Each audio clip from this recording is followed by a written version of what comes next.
प्रकार का समानता, बंधुत्व और समता चाहते थे, उसमें सिर्फ उतना ही मिला है जैसे टिप ऑफ आइसबर्ग जिसे कहते हैं। उस टिप ऑफ आइसबर्ग से अब आगे बढ़ना है। हम लोगों को संगठित होकर के राजनीतिक तौर पर, और जब तक हम लोग राजनीतिक तौर पर संगठित नहीं होंगे तब तक इस देश में आपको कुछ भी मिलने वाला नहीं है। बातें तो बहुत हो चुकी कि सत्ता जो है हर चीज की चाबी है, लेकिन सत्ता की क्या चाबी है ये बाबा साहब ने बताया कि आप ऑर्गेनाइज होइए। सत्ता की चाबी है आप संगठित होइए, लेकिन आप संगठित होने के बजाय आज बहुजन समाज सैकड़ों राजनीतिक टुकड़ों में बढ़ता चला जा रहा है। पूरे देश में हम लोग एक राजनीतिक राष्ट्रीय स्तर का दल भी नहीं बना पा रहे हैं। इस पर भी चिंतन करने की जरूरत है। बाबा साहब के समय तो अंग्रेज रेफरी थे। आपको ये चिंतन करना पड़ेगा कि सिर्फ संविधान में व्यवस्था कर देने से सब चीजें नहीं मिल जाएंगी। बाबा साहब ने संविधान बना दिया और आपको सौंप दिया, इसलिए सब चीजें नहीं मिल जाएंगी। ये मिलेगी जब बाबा साहब ने संविधान में व्यवस्था जो करके आपको संविधान सौंपा है, उस संविधान के संचालन करने की जगह आप बैठेंगे। लेकिन क्या आप संचालन की जगह बैठने की स्थिति में है? हम लोग बहुत बात करते हैं कि हम संविधान बचाएंगे, संविधान बचाएंगे। बहुत पढ़े लिखे लोग हैं यहाँ बरेली में, तो प्रबुद्ध लोगों की ये धरती है। मैं उनसे पूछना चाहता हूँ कि अगर 2-3 चैप्टर छोड़ दिया जाए, fundamental right, directive principles of state और एक फंडामेंटल ड्यूटीज, तो पूरे संविधान में क्या लिखा है? पूरे संविधान में यही तो लिखा है कि केंद्र सरकार कैसे चलेगी, राज्य सरकार कैसे चलेगा, मुख्यमंत्री कैसे बनेगा, प्रधानमंत्री कैसे बनेगा, उच्च न्यायालय में कैसे आप जाएंगे। संविधान में तो लिखा है, लेकिन अगर आप संविधान संचालन की जगह ही नहीं बैठ रहे हैं तो संविधान की आप क्या रक्षा करेंगे? इस पर भी चिंतन करने की आपको जरूरत है। और मित्रों, अब देश स्वतंत्र है। हम लोग यहाँ बहुसंख्यक समाज के लोग हैं, बहुजन समाज के लोग हैं। इस देश के 85%, 90% लोग हैं, और 85%, 90% लोग अगर हम लोगों के बीच से अगर चाहें तो व्यक्तिगत प्रयास करके कितनी शिक्षा दे देंगे। आज उत्तर प्रदेश सरकार 8 लाख करोड़ बजट खर्च करती है, भारत सरकार 60 लाख करोड़ बजट खर्च करती है। अगर आप शासन सत्ता में होते तो जैसी चाहते शिक्षा कर लेते। आप संविधान के संचालक होते तो आज कॉलेजियम पर हम लोग रो रहे हैं, आप हमारा आरक्षण जा रहा है इस पर रो रहे हैं। हम आज जो समता, बंधुत्व और समानता, हम लोगों को इज्जत सम्मान के साथ, एक मानवीय गरिमा के साथ रहने की जो संविधान के प्रस्तावना में और पूरे संविधान में बाबा साहब ने जो एक प्राविधान किया था, आज वो भी हम लोगों के लिए दुर्लभ होता जा रहा है। तो मैं यही कहूँगा कि बाबा साहब के जन्म जयंती पर हम लोगों को चिंतन करने की जरूरत है कि कितना मिला है। मिला कुछ भी नहीं है, 100 में शायद अभी 5%, 10% मिल पाया है। और इस आरक्षण के लालीपाप से काम नहीं चलेगा। आरक्षण बचाओ, आरक्षण बताओ। आप जानते हो इस देश में 40 करोड़ युवाओं को रोजगार चाहिए, 2 लाख नौकरियां हैं, और जब से इस देश में 92 से एलपीजी का आया है, लिबरलाइजेशन, प्राइवेटाइजेशन और ग्लोबलाइजेशन, सारी नौकरियां समाप्त की जा रही हैं।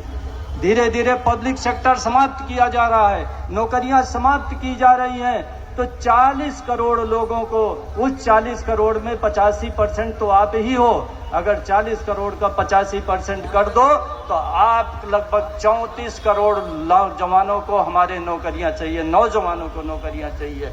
इस 34 करोड़ में अगर आरक्षण का भी शेयर मान लिया जाए 2 करोड़ में, तो आपके लिए मात्र 1 करोड़ नौकरी होती है। इन 34 करोड़ में 1 करोड़ यानी 33 करोड़ के लिए क्या व्यवस्था आप रोजगार की करेंगे? ये तभी हो पाएगा जब आप शासन सत्ता में होंगे, तभी व्यवस्था ऐसी होगी, तभी शिक्षा ऐसी होगी। आप आइए ना, जैसी शिक्षा चाहते हैं। हमारे तमाम बच्चे आज दिल्ली यूनिवर्सिटी और तमाम यूनिवर्सिटी में पैसे के अभाव में नहीं जा पा रहे हैं। शासन सत्ता में आइए, तमाम हॉस्टल बना दीजिए, सब्सिडाइज भोजन कर दीजिए, फ्री शिक्षा कर दीजिए। आज जितने पूंजीबाजी देश हैं पूरे विश्व में, उन पूंजीबाजी देशों में इंटर तक की शिक्षा एक समान और एक जैसी गुणवत्तापूर्ण की है। लेकिन हमारा संविधान समाजवादी है, लेकिन हमारी शिक्षा पूंजीवादी होती जा रही है।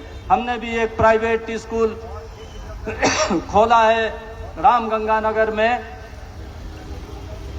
चूंकि अब इच्छा थी शिक्षा के क्षेत्र में, मैंने कर दिया और प्रयास किया है कि सस्ता एजुकेशन सीबीएसई तक का, इंटर तक की हम दे पाएं। इसलिए सबसे कम फीस, शायद बरेली में सबसे कम फीस वाले विद्यालयों में एक मेरा भी विद्यालय ताली बजनी चाहिए। और आज मैं ये दावे के साथ कह सकता हूं कि हमारे विद्यालय में लगभग 90% बच्चे वंचित, पिछड़े और दलित और बैकवर्ड एससी समाज के 90% बच्चे।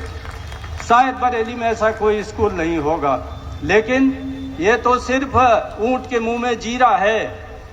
हमारे करोड़ों बच्चे शिक्षा की रोशनी से वंचित रह जा रहे हैं। बाबा साहब न पढ़े होते, बुद्धि के धनी थे, जैसा मैं कह रहा था। कुछ समय तो रेफरी अंग्रेज थे।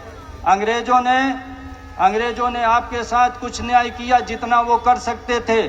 उन्होंने शिक्षा का द्वार सबके लिए खोल दिया। लेकिन आज आप इस देश में बहुसंख्यक होते हुए भी आप रेफरी नहीं हो। आज जो रेफरी हैं, आज जो निर्णायक मंडल में बैठे हुए हैं, आज जो सत्ता पर बैठे हुए हैं, आज जो भारत के भाग्य विधाता बने हुए हैं, उनकी ये इच्छा है कि आपकी शिक्षा चौपट हो जाए, आपका रोजगार चौपट हो जाए और इस देश में फिर से वही सामंतवादी व्यवस्था आ जाए। क्योंकि आप जब विपन्न रहोगे, जब आप अशिक्षित रहोगे, जब आप गरीब रहोगे, तो आपका दमन करने में आसानी होगी। इसलिए ये लड़ाई बहुत बड़ी है। इस लड़ाई को आगे सबको बैठकर सामूहिक रूप से चिंतन करके इस लड़ाई को आगे बढ़ाना है। मुझे प्रसन्नता है कि इस जन्म जयंती पर पूरे उत्साह और जोशो खरोश के साथ आप लोग यहाँ उपस्थित हुए और बाबा साहब के विचार को, उनके सोच को, उनके चिंतन को, उनके दर्शन को यहाँ समझने, बूझने और उससे प्रेरणा लेकर के आप जाएंगे और साल भर तक उस प्रेरणा से काम करेंगे। इसी के साथ मैं पुनः आयोजकों का बहुत बहुत आभारी हूँ कि उन्होंने बुलाया मुझे, और मेरा तो इस क्षेत्र से बहुत लगाव है। यहाँ इस मूवमेंट को चलाने के लिए बहुत काम भी किया गया है और मैं तो प्रशासनिक अधिकारी रहते हुए बहुत रिस्क लेकर काम किया हूँ। शायद बहुत लोगों के बूते की बात नहीं होगी। मैं एक उदाहरण आपको देना चाहता हूँ। वैसे ये आत्मश्लाघ्या की बात जल्दी मैं मंचों से करता नहीं। मैं बदायूं में एडीएम था, वहाँ पर एक बरेली महोत्सव हुआ, बदायूं महोत्सव हुआ करता था। हमको उसका संयोजक बनाया गया। मैंने बड़ा बढ़िया उसका 7 दिन का कार्यक्रम किया। वहाँ पर कभी लोग आए और कभी कौन आए, वही सामंती मनुवादी दिमाग के कभी, और आकर मंचों पर मेरे ही पैसे से, मेरे ही मंच से, मेरा ही खाना खाकर हम लोगों को गरियाने लगे, जैसा कि मंचों से होता है। हमने कहा नहीं, अब ये नहीं चलेगा। हमने लोगों को बुलाया, हमने कहा कि आप बाबा साहब की जयंती कैसे मनाते हो? उन्होंने कहा साहब दिन में जुलूस निकालते हैं, शाम को सभा करते हैं। हमने कहा नहीं, ऐसे नहीं। बाबा साहब इस देश के भाग्य विधाता हैं, हम लोगों के मसीहा हैं, हम लोगों के भाग्य विधाता हैं। उनका जन्मदिन 3 दिन मनाया जाएगा। और बदायूं में मैंने परंपरा डाली और आज 3 दिन वहाँ अंबेडकर जयंती मनाई जाती है। और एक दिन, कल मैं जा रहा हूँ उस कार्यक्रम में, एक दिन अखिल भारतीय दलित कवि सम्मेलन होता है। ये परंपरा मैंने शुरू की थी। तालियां हो। कल आप लोगों का उस कार्यक्रम में भी स्वागत है। अगर आप लोग आएंगे, मैं वहाँ मुख्य अतिथि के रूप में उपस्थित रहूंगा तो बड़ा अच्छा लगेगा। वो परंपरा मैंने डाल दी। और शायद आपको पता होगा उस समय भाजपा की सरकार थी और मैं एडीएम था। शायद बहुत कम अधिकारी होंगे जो ऐसी हिम्मत कर पाएंगे, और मेरा ट्रांसफर भी हो गया। लेकिन मैं रुका रहा। इन्हीं परिस्थितियों में मेरा ट्रांसफर रुक गया और मैं जब तक एडीएम रहा तब तक 3 दिन वहाँ अंबेडकर महोत्सव मनाया जाता रहा और आज भी वो परंपरा पड़ी है और शायद भारत में मात्र एक बदायूं ऐसी जगह है जहाँ 3 दिन अंबेडकर महोत्सव मनाया जाता है। तो मैं सभी लोगों का आभारी हूँ कि आप लोगों ने बुलाया और चंद शब्द कहने का मुझे अवसर मिला। फिर से इस जन्म जयंती पर बहुत बहुत बधाई के साथ सभी लोगों ने धैर्यपूर्वक मुझे सुना, इसके लिए भी साधुवाद, धन्यवाद। बहुत बहुत